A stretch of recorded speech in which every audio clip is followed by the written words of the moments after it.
Straight ahead on 12 News, fire badly damages a home in Robbinsdale, forcing neighbors to evacuate.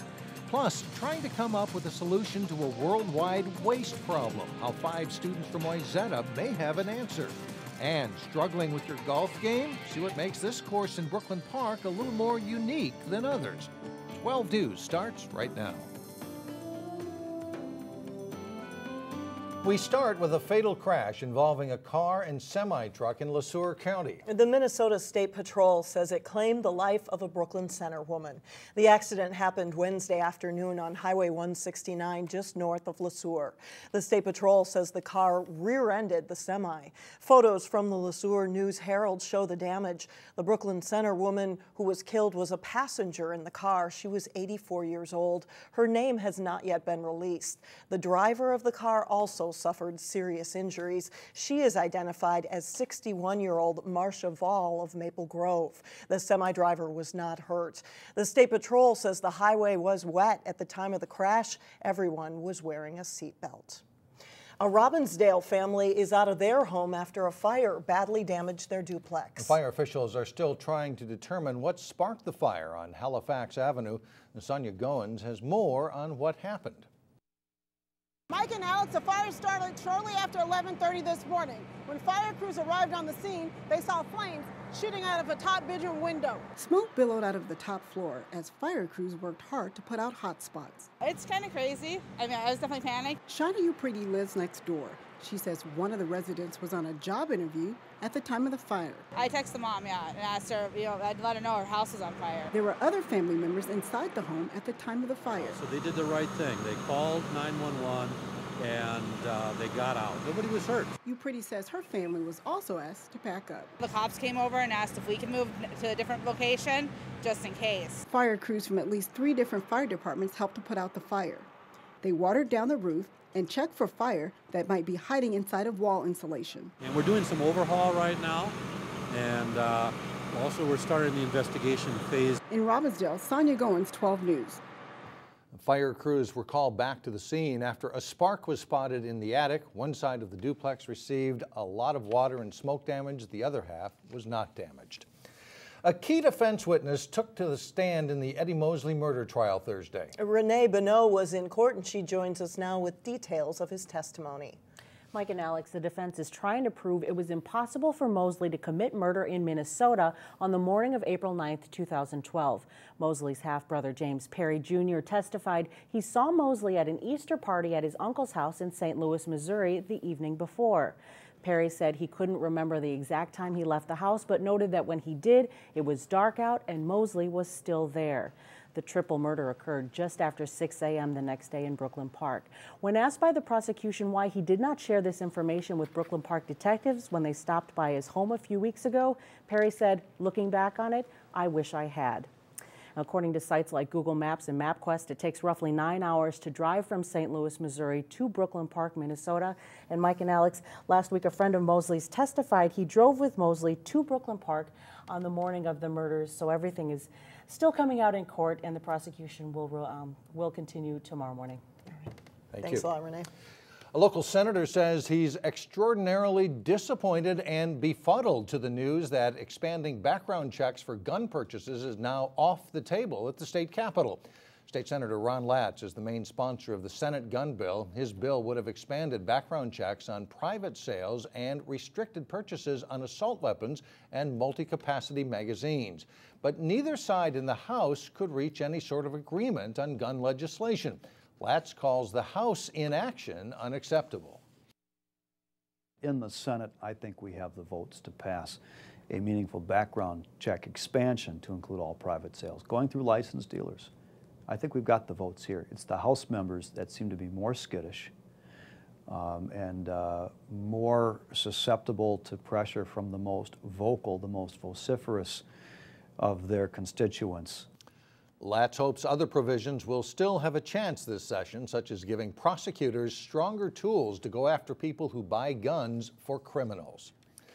Well, Minnesota lawmakers will once again take up the issue of whether to legalize medical marijuana. A group of legislators and advocates are bringing back a medical marijuana bill at the state capitol. But as Delane Cleveland reports, it'll be another year before there's any serious debate on the issue.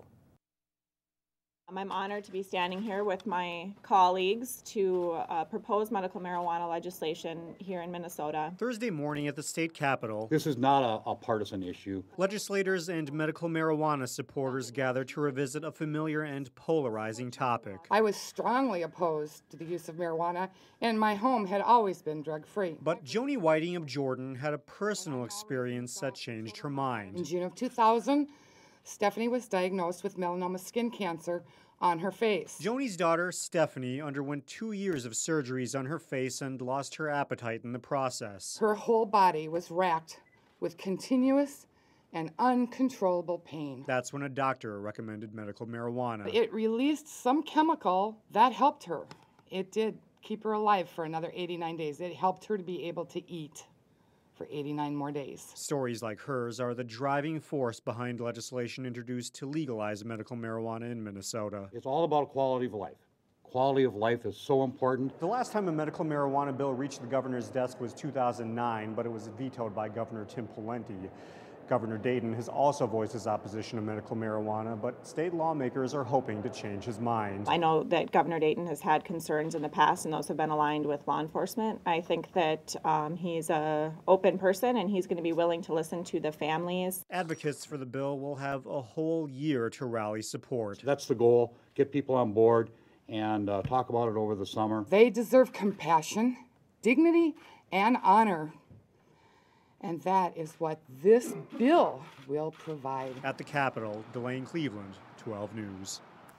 If the legislature approves the bill next year, lawmakers say marijuana pickup locations would be limited to 1 in each county in greater Minnesota, 3 in Hennepin County, and 2 in Ramsey County.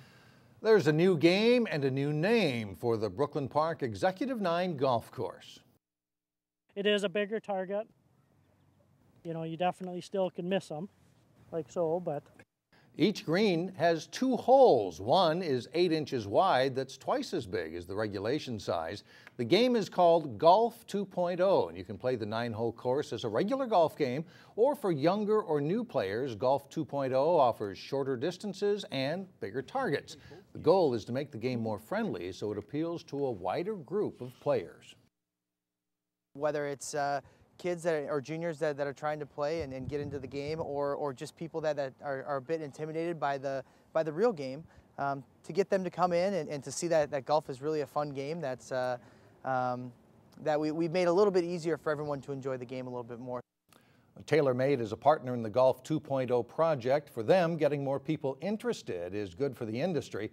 The newly named Brooklyn Golf Park is the first course in the country to try the new system full-time, and yes, my first putts of the season were off the mark, even on an 8-inch hole. I need an even so bigger target. Still possible to miss it, right? Yeah, you can. Still ahead, 2 students that really care about Cooper High School. Let's see how they're trying to leave a lasting legacy at their school. And later in sports, Armstrong's girls lacrosse team lights up the scoreboard against Anoka. But first, a check of your AccuWeather forecast.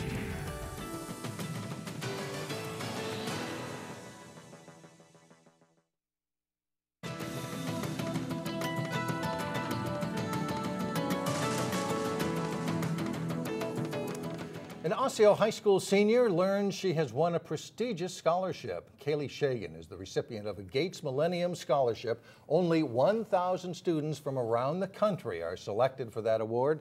The scholarship covers 4 full years of tuition, and Kaylee will use the honor to study science at Dartmouth.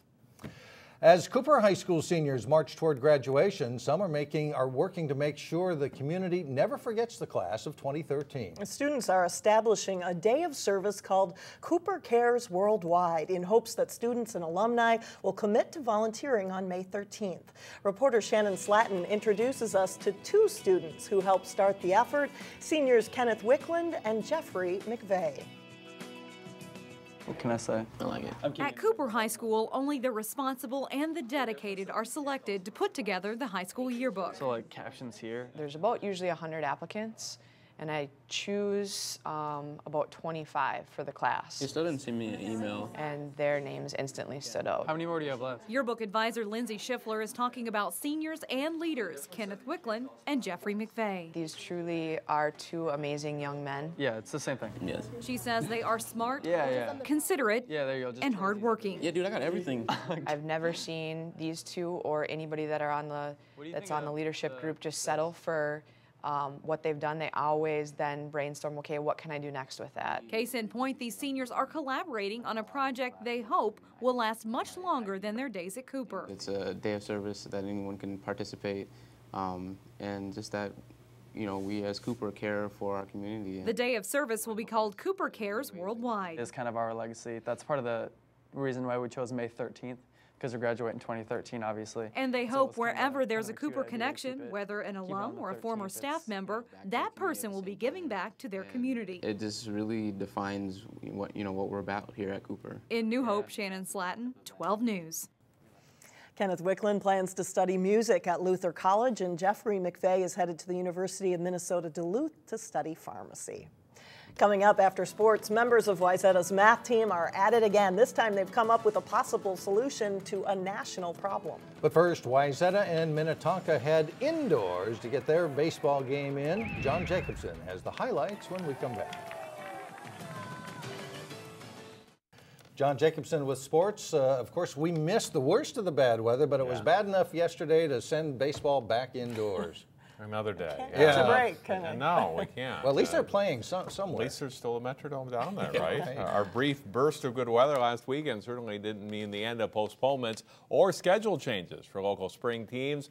Wayzata and Minnetonka did get a baseball game in Wednesday, not outdoors in the rain, but inside the Metrodome. Scoreless in this game into the third when Wayzata gets on the board. The pitch is in the dirt. Jordan Sell hustles in to make it 1-0 Trojans. And it proves to be a big inning. Jake Ewell bounces a hit past the diving shortstop and into center field. Will Benenga slides in to make it 4-0 Wayzata. Later in the third, Christian Linhart slashes a hit to left for the Trojans. Mickey Leas is in to score, and it's a 5-0 lead. Wayzata isn't done yet. Joe Hubert smacks a base hit to bring Linhart around. That caps a 6-run third inning, and it turns out to be the only inning with runs scored. Some strong defense for Wayzata, too. Bjorn Hansen launches a fly ball to fairly deep right. Hubert runs it down, and they cut down Griffin Powell, tagging, trying to advance to third. A double play for Wayzata. Left-hander Jack Sorensen does the rest. He spins a one-hitter to shut out Minnetonka in a 6-0 Wayzata win.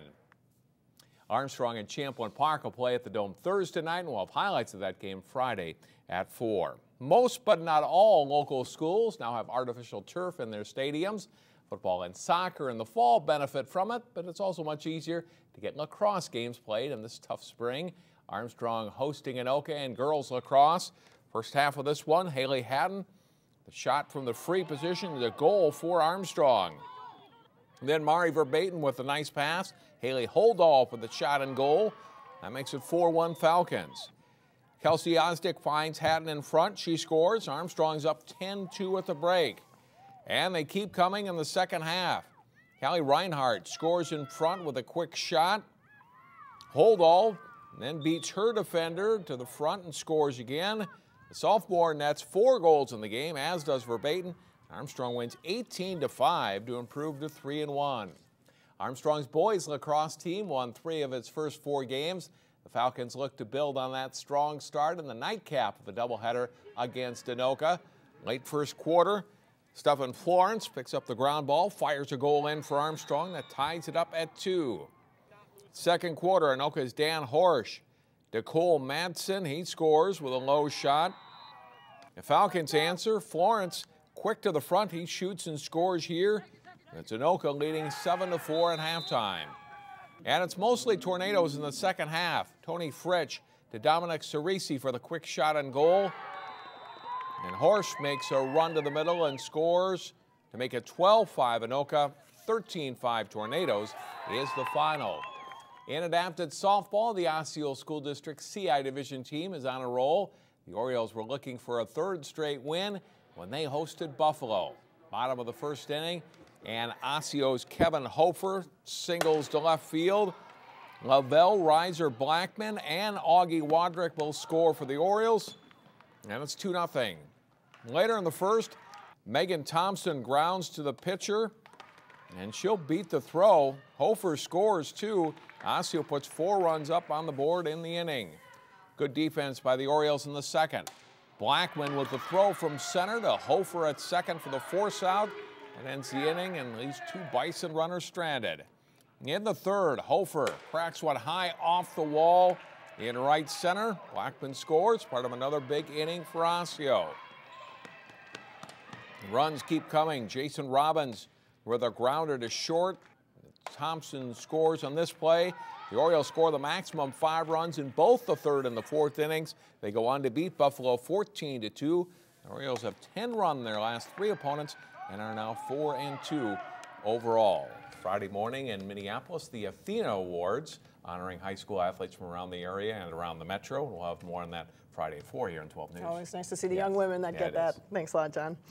What do you get when you give some Wayzata math whiz kids a problem? Well, the answer, you get a possible solution to a national dilemma. We'll tell you about the Wayzata math team's latest accomplishment when we come back.